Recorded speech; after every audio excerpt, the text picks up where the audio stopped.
दोस्तों, क्या हो अगर आपका सबसे बड़ा सपना ही आपकी मौत का रास्ता बन जाए। आज की कहानी एक ऐसे हाई सोल्जर की है जिसने अपने भाई से एक वादा किया था, रेंजर बनने का। लेकिन उसे नहीं पता था कि कोलोराडो के इन पहाड़ों में उसका सामना किसी दुश्मन आर्मी से नहीं बल्कि आसमान से गिरी एक ऐसी तबाही से होने वाला है जो इंसानियत का नामो निशान मिटा सकती है। एक ऐसी वॉर मशीन जो ना गोली से मारती है और ना हाई बॉम्ब से।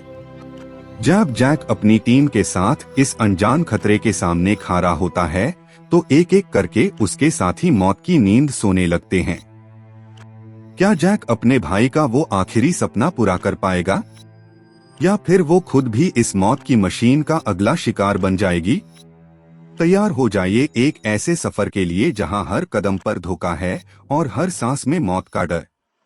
इस वीडियो को आखिर तक देखना, क्योंकि इस मशीन की कमजोरी जानते ही आपके होश उड़ जाएंगे। दोस्तों, जरा सोचिए, अगर आपका सबसे बड़ा सपना आपके सामने टूटकर बिखर जाए और उस बिखरे हुए सपने को समेटने की कीमत आपको अपनी जान देकर चुकानी पड़े, तो आप क्या करेंगे? आज की हमारी कहानी वॉर मशीन कुछ ऐसे ही जज्बात और दहशत से भरी हुई है। कहानी की शुरुआत होती है अफगानिस्तान के टाप्टे ह्यू रेजिस्टन में, जहां मिलिट्री टैंक्स का एक काफिला अपने मिशन की तरफ बढ़ रहा है। सब कुछ नॉर्मल लग रहा था, तभी अचानक एक टैंक बीच रास्ते में रुक जाती है। हमारा हीरो जैक गुस्से में अपने ट्रक से बाहर निकलता है और चिल्लाता है, कौन है बी? किसने टैंक रोका? दूसरी तरफ से एक और सोल्जर निकलता है और दोनों के बीच बहस शुरू हो जाती है। बात इतनी बढ़ जाती है कि लगता है अभी मारपीट हो जाएगी। लेकिन दोस्तों, अगले ही पाल माहौल बदल जाता है। हमें पता चलता है कि ये दोनों दुश्मन नहीं बल्कि सेज भाई है और ये सब सिर्फ एक मजाक था। जैक का भाई मजाक में कहता है कि उसने बूच टैंक खराब किया ताकि वो थोड़ा वक्त निकल सके। जैक जब टैंक ठीक कर रहा होता है तब उसका भाई अपने दिल की बात बोलता है, यार जैक, हमारा सपना रेंजर बनने का था, हम यहाँ क्या कर रहे हैं? वो जैक को बताता है कि 2 महीने बाद जून में रेंजर ट्रेनिंग शुरू होने वाली है और उन दोनों को साथ मिलकर आईएससी पूरा करना चाहिए। जैक पहले तो मना करता है, कहता है कि उसकी उम्र हो रही है और वो ये सख्त ट्रेनिंग नहीं झेल पाएगा। लेकिन भाई के जिद करने पर वो मान जाता है। लेकिन किस्मत को कुछ और ही मंजूर था। जैसे ही जैक वापस अपने ट्रक की तरफ मुड़ता है, अचानक पूरा इलाका धमाकों से गूंज उठता है। तालिबान ने उन पर घाट लगाकर हमला कर दिया था। एक एक करके टैंक्स उड़ने लगते हैं और चारों तरफ सिर्फ मौत का सन्नाटा छा जाता है। जैक बेहोश हो जाता है और जब यूज होश आता है वो तड़पते हुए अपने भाई को ढूंढता है। वो देखता है कि उसका भाई जिंदा तो है लेकिन बुरी तरह जख्मी है। अचानक जैक की आंख खुलती है। वो एक बस में है, पैजीन से लथपथ। ये कोई मिशन नहीं बल्कि एक बुरा ख्वाब था जो पिछले 2 साल से उसका पीछा नहीं छोड़ रहा। उस हादसे में जैक ने अपने भाई को खो दिया था और अब वो अकेला कोलोराडो आया है, वो वादा पूरा करने जो उसने अपने भाई से किया था। वो अब रेंजर बनने के लिए जी जान एक करने वाला था। कैप्टन सभी सोल्जर्स को बताते हैं कि उनके पास सिर्फ 4 हफ्ते हैं खुद को साबित करने के लिए। आखिरी हफ्ते में एक फाइनल मिशन होगा और जो अस फिनिशिंग लाइन को क्रॉस करेगा वही रेंजर बनेगा। ट्रेनिंग शुरू होती है। जैक इतना फोकस्ड है कि वो किसी से बात तक नहीं करता। उसका जुनून देखकर बाकी सोल्जर्स जैसे स्मिथ और वैलेरिना हैरान रह जाते हैं। हमें पता चलता है कि जैक कोई मामूली सोल्जर नहीं है, वो वही सिल्वरमैन अवार्ड विनर है जो अपने भाई की लाश को कंधे पर उठाकर 10 माइल्स तक पैदल चलकर बेस तक लाया था। लेकिन दोस्तों, इसी बीच दुनिया के कोने में एक और खतरा पनप रहा था। नासा ने एक अजीब एस्टेरॉयड डिस्कवर किया था जो धरती के एटमॉस्फेयर की तरफ बढ़ रहा था। किसी को नहीं पता था कि ये सिर्फ एक पठार नहीं बल्कि एक ऐसी तबाही है जो इन रेंजर्स की ट्रेनिंग को एक असली मौत के खेल में बदलने वाली है। ट्रेनिंग सख्त होती जा रही थी और जैक अपने भाई की याद में हर हद पार करने को तैयार था। पर क्या जैक का शेरा उसके जुनू का साथ दे पाएगा? तीसरे हफ्ते की ट्रेनिंग में कुछ ऐसा होता है जो जैक को मौत के मुंह तक ले जाता है। क्या नासा का वो एस्टेरॉयड और जैक की ट्रेनिंग का कोई कनेक्शन है? दोस्तों, ट्रेनिंग का तीसरा हफ्ता शुरू हो चुका था और माहौल पहले से कहीं ज्यादा संगीन था। जैक अब तक किसी से घुला मिला नहीं था। उसका पूरा ध्यान सिर्फ और सिर्फ रेंजर बनने पर था। लेकिन कैप्टन उस पर नजर रखे हुए था। उन्हें लग रहा था कि जैक ट्रेनिंग नहीं कर रहा, बल्कि एक पागलपन की हद तक खुद को मिटा रहा है। कैप्टन ने उसे अपने ऑफिस बुलाया और साफ कह दिया, जैक, मैं तुम्हें ट्रेनिंग से निकल रहा हूँ। जैक के लिए ये किसी सदमे से कम नहीं था। कैप्टन का कहना था कि जैक ना ठीक से सोता है और ना ही किसी से बात करता है। वो बस एक मशीन की तरह काम कर रहा है। उन्होंने जैक को बताया कि उसकी उम्र की वजह से वो पहले भी 4 बार रिजेक्ट हो चुका है और ये उसका आखिरी मौका है। लेकिन जैक हार मानने वालों में से नहीं था। उसने साफ कह दिया कि ये आखिरी हफ्ता है और वो बिना रेंजर बेन वापस नहीं जाएगा। हैरत की बात ये थी कि अगले दिन जैक को निकाला नहीं गया, बल्कि यूज फाइनल मिशन के लिए टीम का फर्स्ट कमांडर बना दिया गया। कैप्टन चाहते था कि जैक अपनी टीम को लीड करे और उन्हें मौत के घाट से बचाकर लाए। मिशन का प्लान सिंपल था। रेंजर्स को एक गिराए गए एयरक्राफ्ट जेट को ढूंढकर उसे तबाह करना था ताकि वो दुश्मन के हाथ ना लगे, और फिर एक गांव से अपने पायलट को छुड़ाना था। लेकिन दोस्तों, यहाँ एक ऐसी चीज होने वाली थी जो किसी ने ख्वाब में भी नहीं सोची थी। रात के सन्नाटे में जब रेंजर्स ड्रॉप जोन पार थाई, उनके ऊपर से अचानक एक तेज रोशनी गुजरी।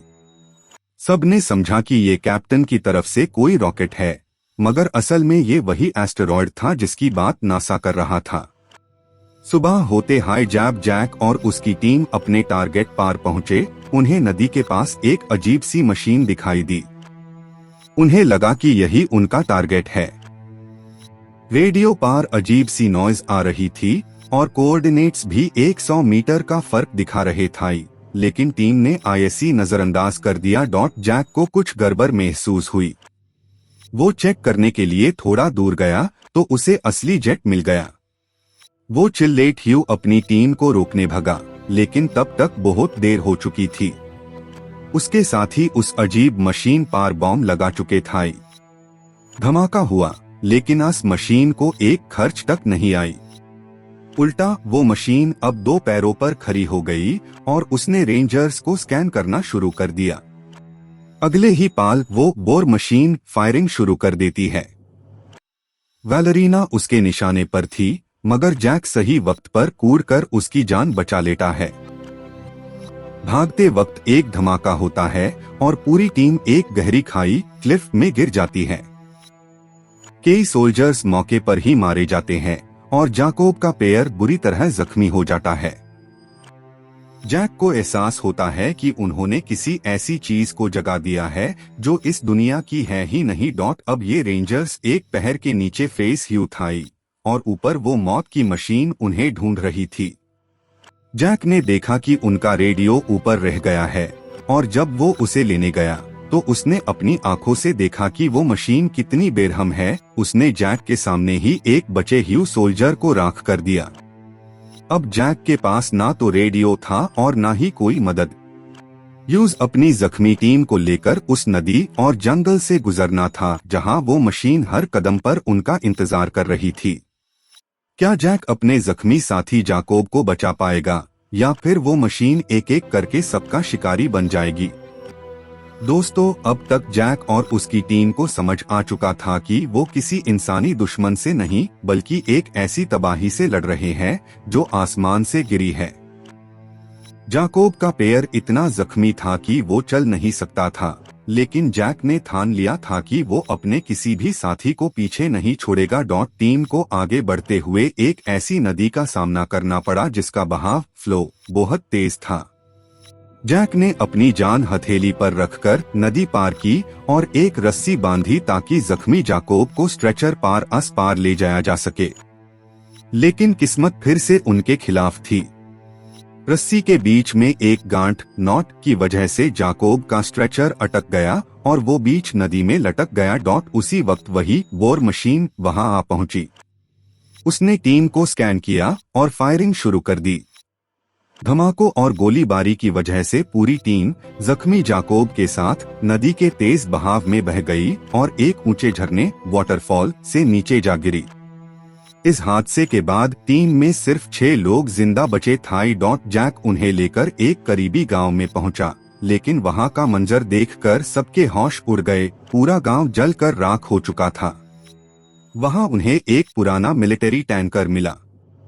जैक ने सोचा कि शायद इसी टैंकर के जरिए वो जल्दी बेस तक पहुंच सकते हैं। जब वो टैंकर को स्टार्ट करने की कोशिश कर रहे थे, स्मिथ ने हिम्मत दिखाई और अस मशीन से लड़ने के लिए असली गोलियां रियल एमओ ढूंढने निकल गया। लेकिन दोस्तों, वो मशीन हर जगह थी। जैसे ही स्मिथ गोलियां लेकर टैंकर की तरफ भगा, मशीन ने उस पर हमला कर दिया और स्मिथ मौके पर ही मारा गया। जैक किसी तरह एमओ बॉक्स लेकर टैंकर के अंदर गिरा और वैलेरीना ने टैंकर स्टार्ट करके वहां से भागना शुरू किया। अब शुरू होता है एक खतरनाक पीछा। वो मशीन टैंकर पार लगातार फायरिंग कर रही थी और गोले बरसा रही थी। जैक ने देखा कि गोलियां अस मशीन पार असर नहीं कर रही है, तो उसने अपनी गुन से पहाड़ों पार फायरिंग की ताकि बेड पत्थर टूटकर मशीन पार गिर जाएं। लेकिन इस अफरा-तफरी में वैलेरीना को गोली लग जाती है और टैंकर आउट ऑफ कंट्रोल होकर एक चट्टान से टकरा जाता है। जब जैक को होश आता है तो उसके चारों तरफ मौत का सन्नाटा था। उसने देखा कि उसकी पूरी टीम मारी जा चुकी है, सिर्फ जख्मी जाकोब जिंदा बचा है। और सबसे दर्दनाक बात, वो मशीन अब भी उनके सामने खड़ी थी और उन्हें खत्म करने के लिए आगे बढ़ रही थी। जैक अकेला है, ताका हुआ है और उसके कंधे पर एक जख्मी साथी का बोझ है। क्या जैक यहाँ से बाहर निकलने का कोई रास्ता ढूंढ पाएगा या उसके भाई का सपना इसी रेजिस्टेंस में दफन हो जाएगा? दोस्तों, टैंकर के तबाह होने के बाद मंजर बेहद खौफनाक था। जैक जब होश में आता है तो उसे एहसास होता है कि उसकी पूरी टीम मारी जा चुकी है। सिर्फ जाकोब जिंदा था, मगर वो भी बेहोशी की हालत में था। बारिश की वजह से जमीन फिसलन भरी हो गई थी और जैक जख्मी जाकोब को कंधे पर उठाकर ऊपर चढ़ने की कोशिश कर रहा था, लेकिन वो बार बार फिसलकर नीचे गिर रहा था। उसी वक्त जाकोब को होश आता है। वो जैक का शुक्रिया अदा करता है और उसे एक पुरुमीद बात कहता है, जैक, हर मशीन की कोई ना कोई कमजोरी जरूर होती है। जैक गौर से उस अजीब मशीन को देखता है जो धीरे धीरे उनके करीब आ रही थी। तभी जैक की नजर मशीन के ऊपरी हिस्से पर एक छोटी सी जगह पर पड़ती है, जहां से भाप स्टीम निकल रही थी। जैक के दिमाग में एक धमाकेदार आइडिया आता है।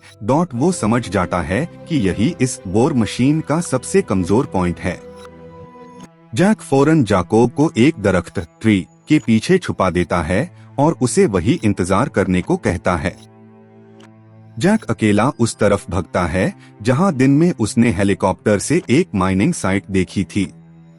वहां उसे एक जेसीबी मशीन मिल जाती है, जो उसके प्लान का सबसे अहम हिस्सा थी। मशीन को अपनी तरफ बुलाने के लिए जैक आसमान में एक फ्लेयर छोड़ता है। जैसे ही वो मशीन वहां पहुंचती है, जैक एक छोटा धमाका करता है जिससे मशीन अपना तवाजुन बैलेंस खोकर नीचे गिर जाती है। यही सही वक्त था। जैक फौरन जेसीबी स्टार्ट करता है और पूरी रफ्तार से मशीन को ठोकर मारकर एक दीवार से सता देता है। जैक एक रिमोट का बटन दबाता है जिससे ऊपर लगी एक माइनिंग मशीन चालू हो जाती है और बोर मशीन के ऊपर ढेर सारे बारीक कंकर स्मॉल स्टोन्स गिरने लगते हैं। वो कंकर जैसे ही मशीन के उस स्टीम वेंट के अंदर जाते हैं, उसका पूरा सिस्टम ओवरहीट होकर लाल होने लगता है। जैक वहां से जान बचाकर भागता है और अगले ही पाल एक जोरदार धमाका होता है। वो आसमानी बाला हमेशा के लिए तबाह हो जाती है। लेकिन दोस्तों, क्या ये खतरा वाकई टाल गया था? जैक वापस जाता है, जाकोब को फिर से अपने कंधों पर उठता है और रेंजर की आखिरी लाइन की तरफ बढ़ने लगता है। बिल्कुल अपने भाई की तरह वो 10 मील तक अपने जख्मी साथी को लेकर चलता है और आखिरकार बेस पार पहुंचकर वो फिनिशिंग लाइन पार कर लेता है। जैक और जाकोब दोनों रेंजर्स बन चुके थे, लेकिन बेस पार पहुंचकर जैक को जो पता चलता है वो उसके होश उड़ाने के लिए काफी था।